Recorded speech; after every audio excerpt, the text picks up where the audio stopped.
Oi, gente, tudo bem? Bom, esse vídeo vai ser a correção do terceiro estudo dirigido de vocês, da terceira lista, né, que o professor passou, que é sobre a estrutura atômica, tá? Para a segunda série A do ensino médio, a atividade do segundo semestre. Bom, vocês já fizeram os exercícios, são 5 exercícios, e vamos lá, né, corrigir um por um.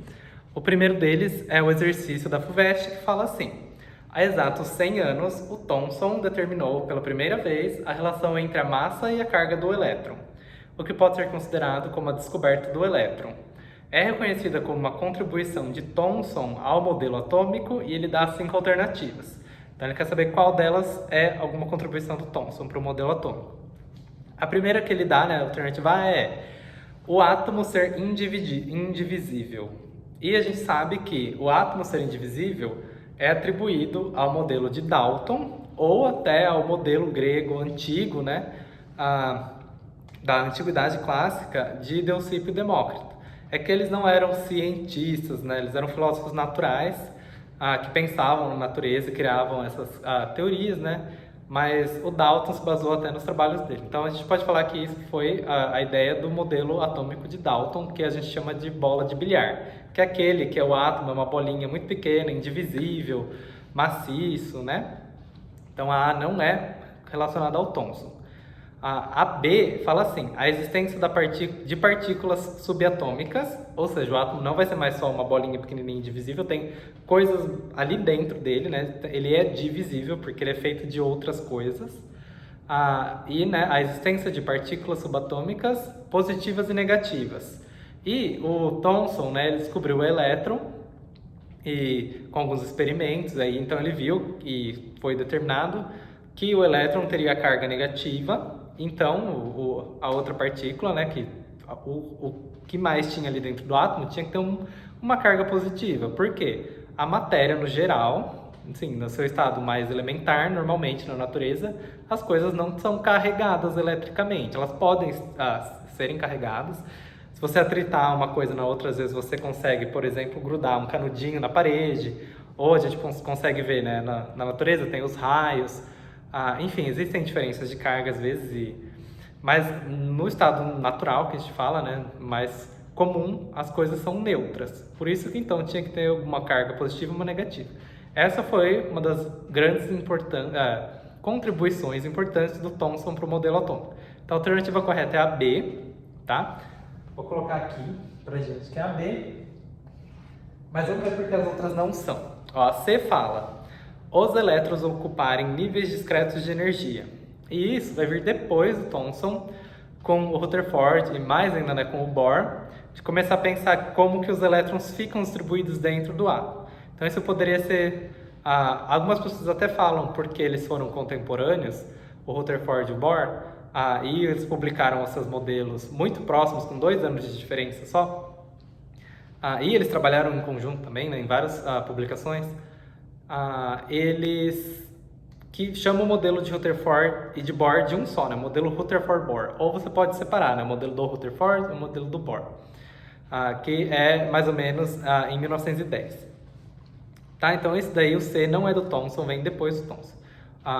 Com os 2 modelos que já vão começar a falar disso, dos níveis de energia. A D é os elétrons girarem em órbitas circulares ao redor do núcleo. Isso é o modelo do Thomson.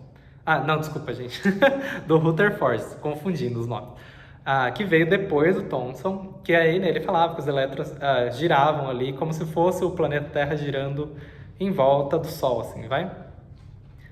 Mas a questão é, da maior diferença do primeiro, né, modelo que o Rutherford publicou para depois de 2 anos o Bohr publicar um avanço, né, desse modelo, é que o Rutherford ele só pensou que os elétrons girariam todos a mesma distância do núcleo. Aí o Bohr ele já colocou as camadas, né, que cada um gira em uma distância diferente, né?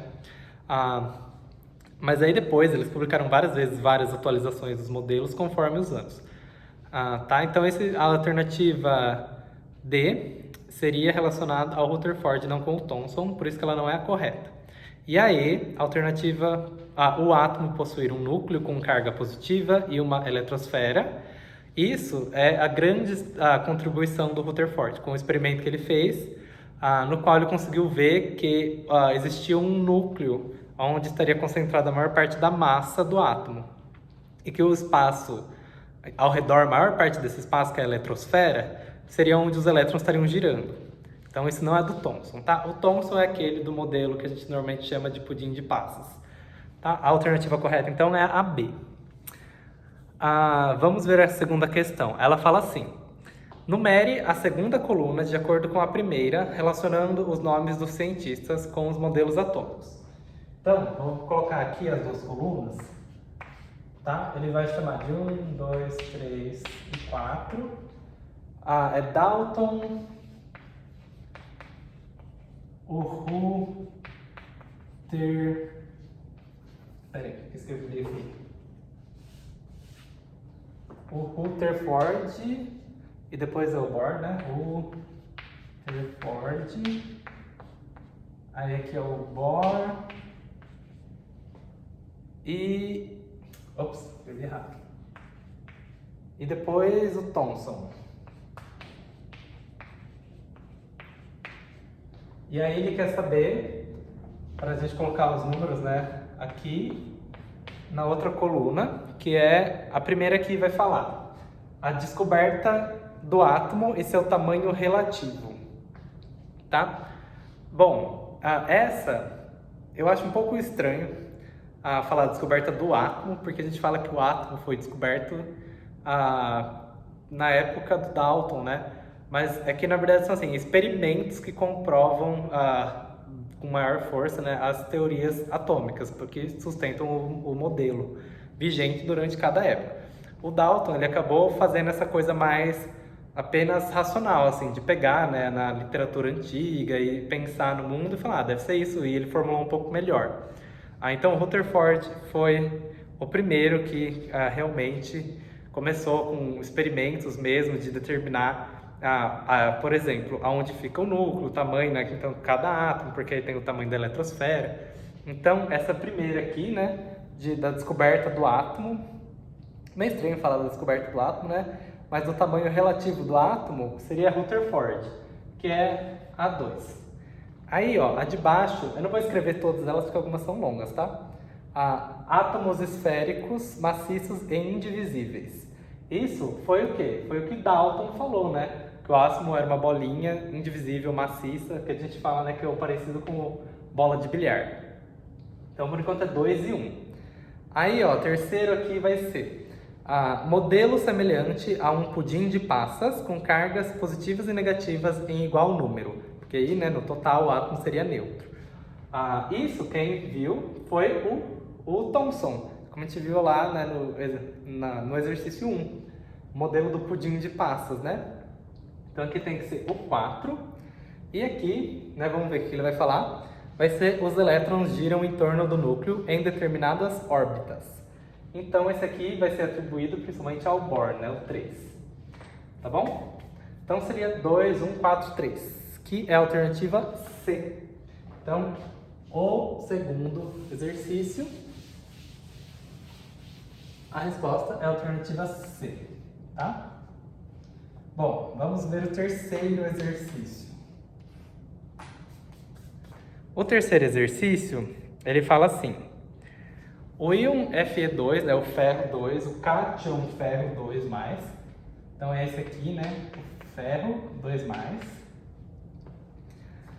que faz parte da molécula de hemoglobina e integra o sistema de transporte de oxigênio no interior do corpo.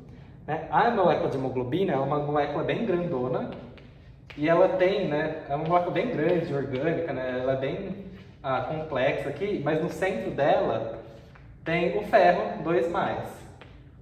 E se a gente não se alimenta de ferro, por exemplo, a gente tem a doença da anemia, que vai ser a falta de hemoglobina no sangue, e é a hemoglobina que consegue interagir com o oxigênio que a gente respira do ar atmosférico que vai no nosso pulmão. E lá nos alvéolos do pulmão, eles, né, como o sangue passa muito pertinho ali por uma fina camada dentro do alvéolo, perto da atmosfera, a hemoglobina está passando ali, né, junto com os glóbulos vermelhos, e ela consegue capturar o oxigênio, né, que vai ficar ligado ali dentro dessa estrutura da hemoglobina. E aí, por isso que se a gente não se alimentar suficientemente com ferro, a gente pode ter a doença da anemia, tá? Bom, ele está falando, né, que a hemoglobina tem o ferro lá no meio dela e que o ferro, né, Fe2, esse daqui, ele possui 24 elétrons. Então, esse ferro tem 24 elétrons, vou falar assim, E-, que é normalmente a abreviação do elétron, e um número de massa igual a 56. O número de massa é aquele número que é a soma da quantidade de nêutrons com os prótons, que é a massa do núcleo e é muito, muito próximo da massa total do átomo. Por quê? Porque os elétrons, a massa deles é muito pequena. Então, ela é desprezível na grandíssima maioria das vezes, só se você quiser fazer uma análise muito avançada, diferenciada, mas em 99% das vezes a gente vai sempre considerar que a massa de um átomo é basicamente igual à massa só do núcleo dele, tá? Então, ele falou que o valor é 56, né? Então, a gente sabe que a quantidade de prótons mais de nêutrons tem que ser 56. E aí ele pergunta, o número atômico, né, do ferro é a quantidade de prótons que o ferro tem. E o número de nêutrons correspondem, respectivamente, a. E ele vai dar ali embaixo, né? O número atômico a gente pode chamar de Z, né? O número de massa, esse aqui a gente pode chamar de A maiúsculo. Esse é o Z maiúsculo, só o do prótons, né? O número de prótons. E o de nêutrons a gente chama de N mesmo. Tá? Então, o Z, o A, quantidade de elétrons e quantidade de nêutrons. Então, ele quer saber o número de prótons, o número atômico primeiro, e a quantidade de nêutrons. Então, para a gente saber isso, temos essas informações aqui que ele nos deu por enquanto, né? A gente sabe que um ferro, se ele fosse neutro, um átomo de ferro neutro, não o íon, né? O cátion iônico do ferro, ferro 2+. O ferro neutro, ele teria uma quantidade de elétrons igual a de prótons. Esse daqui não vai ter a quantidade igual. Por quê? Porque ele tem uma carga positiva sobrando dentro dele aqui, né? E a gente sabe que a quantidade de prótons, ela não muda de um átomo. Porque se mudasse, ele ia passar de ser ferro e mudar para outro elemento, né? Na verdade, o que muda são os elétrons que estão ali na eletrosfera e eles conseguem doar elétrons, receber elétrons dos átomos. Então, esse ferro da hemoglobina, que é o Fe2+, ele tem deficiência de 2 elétrons, tá? Então, se no total ele tem 24 elétrons, para ele estar neutro, ele teria que ter mais 2 elétrons.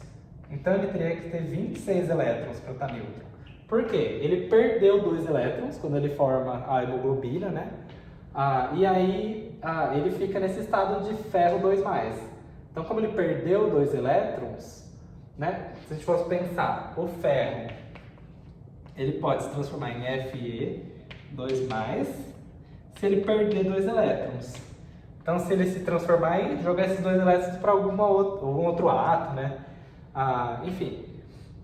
Então, aqui a gente vê que a quantidade de elétrons aqui do ferro tem que ser, na verdade, do ferro teria que ser 26.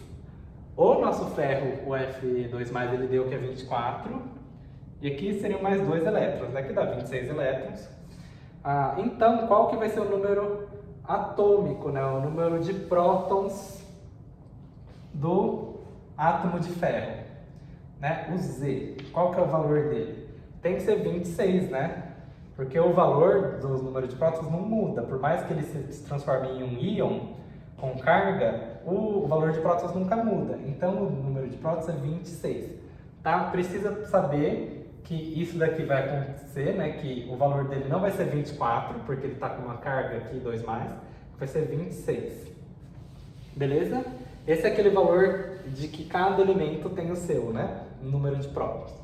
E aí, agora que a gente sabe que a quantidade de prótons é 26, a gente consegue saber quantos nêutrons tem, né? Por quê? Porque o número de massa, né, que é o 56, que a gente pode chamar de A maiúsculo também aqui, né? Que é a quantidade de prótons mais de nêutrons, é 56, e a gente sabe a quantidade de prótons. Então é só fazer 56 menos 26, que vai dar a quantidade de nêutrons. E isso vai dar 30. Tá? Então a quantidade de prótons é 26 e a de nêutrons é 30. E isso é a alternativa A. O Z, né, é igual a 26 e N 30. A alternativa correta vai ser a A. E as outras não vão ser corretas, que elas estão dando outros números. Bom, vamos fazer o quarto exercício que fala assim. O átomo é a menor partícula que identifica um elemento químico. Este possui duas partes a saber. Uma delas é o núcleo, constituído por prótons e nêutrons, e a outra é a região externa à eletrosfera. Por onde circulam os elétrons, alguns experimentos permitiram... desculpa, eu fiz uma pausa meio errada. Aí ele afirma, por onde circulam os elétrons, né? Na eletrosfera é onde circulam os elétrons. Aí ele faz um ponto. Aí ele vai falar assim, alguns experimentos permitiram a descoberta das características das partículas constituintes dos átomos. Em relação a essas características, assinale a alternativa correta. Aí ele quer saber então qual que é a alternativa correta referente a isso que ele nos contou, né? Que o átomo tem o núcleo, tem a eletrosfera. Tá? Então vamos lá. Alternativa A, é só teórico isso. A alternativa A fala assim, que os prótons e os elétrons possuem massas iguais e cargas elétricas de sinais opostos.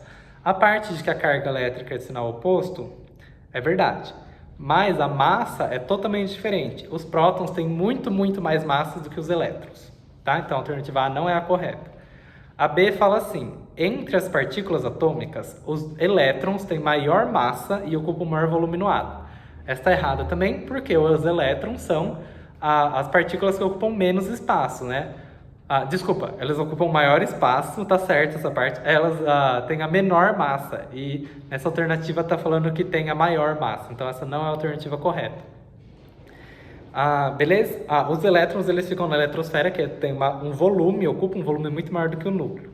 Tá? Então a segunda parte dessa alternativa estaria correta, mas o começo de que é que os elétrons têm a maior massa não é verdade. Os prótons e os nêutrons têm uma massa bem maior do que os elétrons. A alternativa C seria que, entre as partículas atômicas, os prótons e nêutrons têm maior massa, então até aí tudo bem, e ocupam maior volume do átomo. Aí essa parte está errada. A parte do final está errada porque os prótons e nêutrons ficam no núcleo, e o núcleo é uma região bem pequena comparado ao tamanho do átomo. Se o átomo fosse assim, do tamanho da minha cabeça, o núcleo seria um pontinho, um poro meu aqui do nariz, entendeu? É muito pequeno. E é uma região bem pequena e densa, né? Com muita massa ali concentrada. Bom, aí a alternativa D vai falar, entre as partículas atômicas, os prótons e nêutrons têm maior massa. Essa é o que eu acabei de ler? Não, tá certo. Eu não li essa ainda, gente. Eu tô sem óculos, não tô enxergando. A alternativa D, de novo, é entre as partículas atômicas, os prótons e nêutrons têm maior massa, que é verdade, que nem na outra eu estava falando, mas aí ele vai falar assim, mas ocupam um volume muito pequeno em relação ao volume total do átomo. Então é exatamente isso, a D é a correção da alternativa C. Então a alternativa correta vai ser a alternativa D, na quarta questão. E aí vai estar errado também, porque fala que nenhuma alternativa está correta. E a alternativa D é a correta. Tá bom? Espero que deu para entender, porque na hora que eu estava tentando ler ali o texto de longe eu não estava enxergando. Mas beleza, vamos para o último exercício. É o exercício 5, que fala assim. Há 100 anos atrás, foi anunciada ao mundo inteiro a descoberta do elétron, o que provocou uma verdadeira revolução na ciência. Essa descoberta proporcionou à humanidade, mais tarde, a fabricação de aparelhos eletrônicos que utilizam inúmeras fiações de cobre. Porque a gente descobriu o elétron, a gente começou a entender melhor como funciona a eletricidade, a condução, então por isso que a gente tem toda essa tecnologia aqui. Inclusive que você deve estar usando para ver o vídeo. Bom, aí ele fala assim, a alternativa que indica corretamente o número de elétrons contido na espécie química, aí ele dá essa espécie, que é o cátion 2+ do cobre. Então o cobre, só que ele está 2+ na forma iônica dele, como cátion, né, com íon positivo. E ele ainda coloca aqui 29 aqui, né? Esse 29 aqui é o número atômico, né? O Z, a quantidade de prótons que ele tem. Normalmente a gente coloca ele aqui, né? O número de massa, o A, normalmente ele aparece aqui em cima, nessa região, tá? Então, o A, de novo, lembrando, é o número de nêutrons mais o de prótons, né? Então, seria 29 mais um tanto de nêutrons. Mas ele não falou pra gente quanto que é. E aí ele pergunta qual alternativa indica corretamente o número de elétrons. A gente nem vai precisar se preocupar aqui. A gente só vai usar essas duas informações. Ó, o 29 é o número de prótons do cobre. Nunca muda, porque se for 30, vira outro elemento, se for 28, vira outro elemento. O número de elétrons pode mudar. Então, se fosse o cobre, não na forma de cátion, né, sempre é 29, então aqui ele estaria neutro, né? A carga é zero aqui, não precisa colocar, a gente deixa só assim. Então, ele teria aqui 29 elétrons, porque ele tem 29 prótons. Para ficar neutro, tem que ser o mesmo número. Aqui, ele tem um déficit de 2 elétrons, por isso que ele tem uma carga positiva mais 2. Porque, pensa, se ele tivesse ganho mais elétrons, né, o cobre neutro, se ele ganhasse mais elétrons, ele ia ficar negativo, né? Mas ele está positivo, só que ele está uma carga 2 positivo, né? Então, significa que ele perdeu 2 elétrons. Então, aqui a gente poderia falar que o Cu neutro, ele consegue, né, gerar o seu 2+, se ele doar 2 elétrons para algum outro átomo, enfim. Né, pensa, aqui seria somando, né, duas cargas negativas com duas positivas é o neutro. Então, quantos elétrons que esse daqui tem que ter? Ele tem que ter 29 menos 2, né? Porque ele perdeu 2. Então, ele tem que ter 27. O cobre 2+, tem 27 elétrons. E a alternativa é a B. Vou colocar aqui. Então, esse aqui ficaria sendo o gabarito das 5 questões. E eu espero que tenha dado para entender. E até o próximo vídeo. Se vocês tiverem alguma dúvida, podem colocar no vídeo mesmo, perguntando no comentário. Eu vou depois dar uma olhadinha. Ou vocês podem mandar no grupo para o professor, ou eu posso também responder alguma coisa no grupo, tá? É isso. Então, até a próxima correção.